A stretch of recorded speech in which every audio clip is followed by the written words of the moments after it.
Big day today. New project coming to the channel.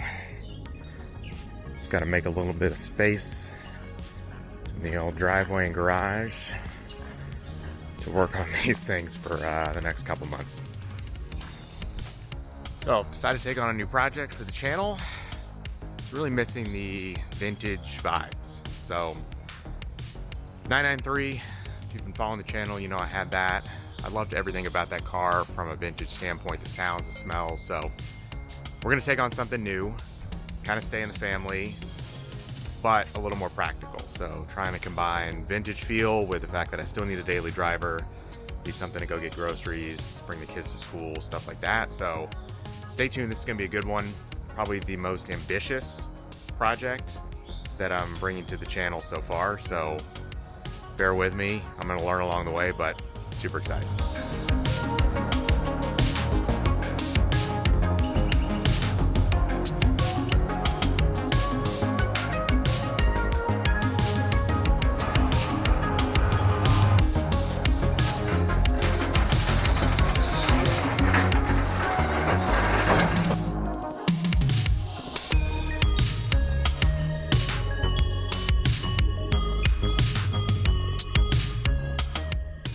Okay guys, this one admittedly is a little ambitious, but I'm really looking forward to it. We are gonna do a Range Rover Classic. The reason I decided to do this project is a couple things. Number one, I've always kind of wanted to do a restoration where I have time to actually do it.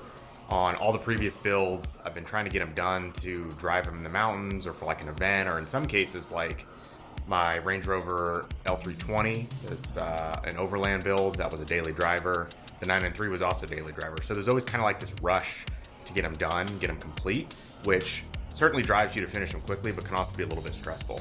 With this one, we're keeping the L320 for now. Got the 991 that drives great. Take that to the mountains. Got our X5. You know, we have plenty of vehicles to go around. So this is going to be something I can really take my time on, kind of enjoy the process, and get a little less stressed about a timeline and having to move really quick. But let me give you an overview of what we purchased and kind of what the plan is and what the starting condition is. That way you can watch this video, kind of see where we started, and watch that progression as we kind of do each project individually. Okay, so this is where we're starting. You are looking at a 1989 Range Rover Classic. This is a short wheelbase version.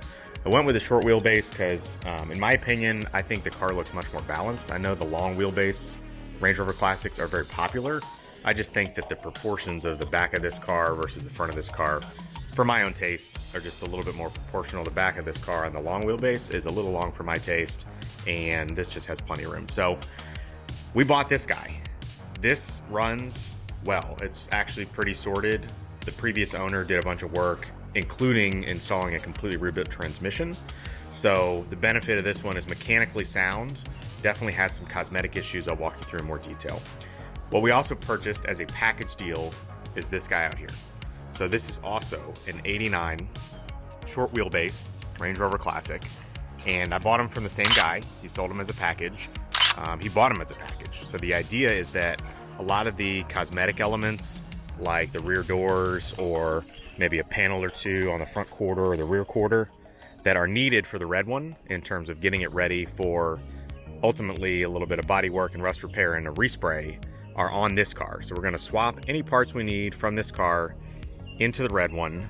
Then we're going to park this out and sell a good bit of these parts because they go for actually quite a bit online. They're very hard to find. So on Facebook and various forums, you know, you can list all kinds of things, instrument clusters, you know, the OEM wheels, you name it, and actually get a pretty penny for those things. But we're going to move everything we need over to this red one, and then we're going to tackle the project. So I'll walk you through everything we're going to do, but first let me show you the condition of the red one.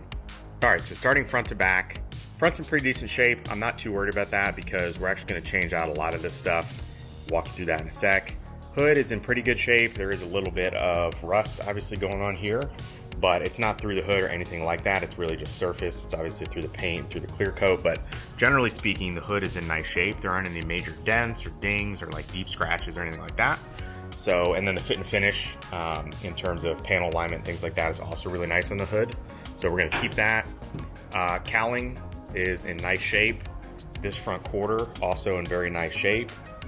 Driver's side door, good shape. Obviously all the trims and whatnot are either gonna get treated and restored I usually use C4 from G-Technic to restore this, but in some cases they may get actual paint, or they may get a complete swap with a new part. Some of these window seals, we'll see. As we move to the back of the car, this is where you get a little bit more of the cosmetic issues. So as you can see, just a little bit of rust starting to show its head on the rear doors. That's going to be a question of whether we want to repair that and treat it versus swapping to the new rear doors off the green one, which is in great shape. Rear corners in nice condition. Pillars are in nice shape. The rear of the car, bumpers are in good shape, although won't be keeping those. I'll walk you through that in a second. Rear tailgate is C-. The actual condition of the tailgate is nice. You've got a little bit of surface rust, but generally speaking, the tailgate itself is actually in good shape. Bottom piece is also in good shape. A lot of that comes down to the mechanism. I'll do an interior walkthrough here in a sec and show you what I'm talking about. Rear quarters, nice. Rear door, again, these are some of the issues. Certainly a lot more rust and damage on this one. So this will be a rear door swap with the green one. Front door is in nice shape though, really in good condition. And then this front quarter panel, it's got some dents and things in here. It's got a little bit of rust and indentation, so it's likely I'll swap the front quarter from the green one, which is in really good shape, for this one. And that takes us around to the front. So that's kind of the exterior walkthrough, just to give you a sense of kind of what we're dealing with. I guess last but not least, the roof on this car is in great shape. No dents, dings, scratches, anything like that. Let me walk through the interior next. Okay, so inside we certainly have some work to do, but you can see there's rust. Let's hold on that for a second. The reality is this interior, from a wood, a dash, and upholstery perspective, is in incredible shape. So this was a lot of the driver for picking up this particular vehicle at the price I got it. A lot of this interior coach work and things like that, that's where it can get pretty expensive. I'm not saying that rust repair and body work and paint and all that isn't expensive, but redoing the seats, for instance, and things like that, that's gonna add up real fast on a build. And I'm, on this build, really trying to make sure I do it right, get it in really, really nice driver quality. So not Concours level, but very nice driver quality, and then leave it at that. And then, keep the car for quite a while, maybe sell it. But with the market doing what it's doing on Range Rover Classics, I have a very specific budget on this in mind, because I have a specific exit price and a little bit of profit along the way. So as you can see, the seats are in really nice shape. No major tears, rips, really not a ton of wear, considering this is an 89. I mean, this is probably the most wear on any of the 4 seats in the car. Center console's in nice shape. It certainly has a little bit of kind of that cracking, especially on this piece. I have found some of these pieces aligned, so we may just swap this guy. But as you can see, the rest of the dash is in really nice shape. So we don't have any kind of cracking on the front dash. Got a little bit of cracking on that piece back there. Again, I found a place where I can certainly get those if needed.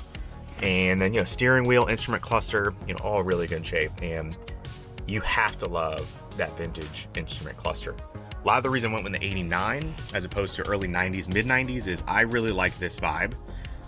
Going back to why I got this, one thing I missed tremendously is my 993. I miss the vintage feels of that car. The smells, the sounds, just the visuals of kind of vintage tachometers and speedometers and wheels and things like that. So this project's really like a perfect blend between daily driver, can go get groceries, bring our 2 kids to school, things like that, but then the vintage feels that I really missed when I sold the 993. So this instrument cluster really just does it for me. In the back, kind of come around to the tailgate here. So we've got a latch that we need to sort, which does not connect, unfortunately. The back of the car is in pretty decent shape. Just a little bit of surface rust here where the spare tire sits. I have pulled these mats up underneath. This entire center section is good to go. We do have an issue with the tailgate, however, which is rust right here in the corner.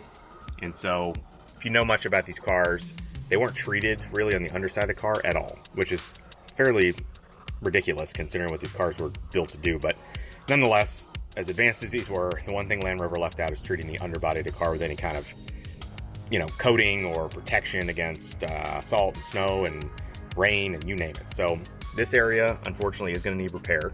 It's obviously affecting the operation of the tailgate because you've got disconnection right here into that area. So the body shop that I'm going to work with will get all this sorted in the back here.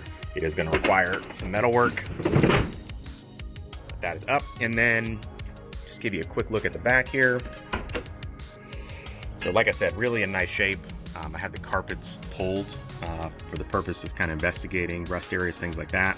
But the carpets are in really, really nice shape. It's going to require shampoo. But you can see, you know, these seats are really looking good considering how these usually start. You know, wood trim on that side, it's in really nice shape. Even comes with this very cool 80s cell phone for nostalgia, which I will leave in. And then, you know, the wood here is in nice shape. Door cards are in nice shape. You know, really not a ton going on here. A little bit of leather repair here in the corner. But we do have two other main areas of rust on this back half. So each of these wheel arches, as you can see, is rusted out. So I actually already have the replacement pieces for this from Land Rover, genuine. The seller that I bought this from was planning to do that, so he already got the replacement pieces to basically go from here to here. So the body shop swapped those. All in all, if you know anything about these cars in an 89, that's not so bad and definitely manageable. The underside of the car I have inspected. The frame, all the main connections where the chassis is, the body mounts, all those elements on this car are rust-free. They're in great shape. And like I said, the engine is mechanically sound. New transmission, new oil pump, brand new brakes. So rotors and pads have all been redone on the car within the last 6 months. So the idea here was, you know, look, the cosmetic stuff is doable. I'm gonna change the color anyway. So the fact we have a little body work, no big deal. We're gonna respray the car anyway. And the mechanical stuff is really the stuff I wanted to avoid. I wanted a well-running machine that can drive, and that's really just the cosmetic stuff, which I find to be more fun. So that's the current status of the car. Let me walk you through what I'm gonna do. So in terms of the plans, we'll kind of go front to back. So in the front, I'm planning on doing a new grille, new headlights, new bumpers. It's gonna be a Restomod with a little bit of a backdate. So I'm gonna go with the older style front and rear bumper, which you'll see as the series progresses, but it's the simpler kind of single bar. It's not the bumperettes. I'm gonna do a new vertical slat grille, just again to give it a little bit of that vintage look, you know, more mid 80s. Versus the 89, so a couple years. We're gonna do new headlights, LED, look at some cool options. And then we're gonna do new wheels and tires. We're gonna go with the steel sort of wolf type wheel, like you can see on a Defender. New all-terrains in a larger size. We're gonna do 2-inch lift. So we're gonna do springs and shocks, lift the car 2 inches to accommodate a bigger off-road looking tire. We're gonna probably change the stance a little bit and bring the wheels and tires out a bit. These classic Range Rovers, the wheels sit pretty far in the wells, which I know is kind of like the classic look. I like a little bit of a wider stance, so we'll probably mess around with that. We're going to change the body color, as I mentioned. So the paint color in this one, I'm going to leave to that episode as kind of a surprise, and I'll talk you through the whole reason why I decided to do that and kind of the history behind the paint color. But we are going to do a full respray on the car, so soup to nuts, not Concours level, not a 5-foot paint job. So somewhere in between, trying to find, again, that kind of best value in terms of the approach on the paint. And then we're gonna do new taillights and replace those. They are cracked and chipped. And then on the interior, a lot of the focus is gonna be around things like the stereo system. So we wanna go to Bluetooth, get all new speakers, maybe add a nice little sub in the back that's hidden behind this carpeted area to add a little bit of just bottom end, things like that. So like I said, the interior is in pretty nice shape. That's really about creature comforts in terms of sound and cruising around, the windows down and stuff like that. The exterior is really the focus of the build. That's a general overview. Each one of those will have kind of its own episode, so you can kind of follow along in the build. But really appreciate you watching. Hope you enjoy this part of the channel. Stay tuned for kind of the biggest next episode, which will definitely be around bodywork and paint. That's really the first item outside of a few like must-have fixes, the driver seat needs adjustment so I can drive the car, things like that. We're gonna go ahead and get started on the rust repair and get the bodywork going and get the paint color changed. So that'll be a really exciting episode, which is gonna be coming next. Again, thanks for watching the channel. Please like, subscribe if you want to follow along in this build. If you're new to the channel, please go back and look at some of the other videos I've done. L320 Overland, I had an LR3 that I did an Overland on, a lot of Porsche content, 993, 991. So hope you guys enjoy that. If you are new subscribers, stay tuned for the next episode.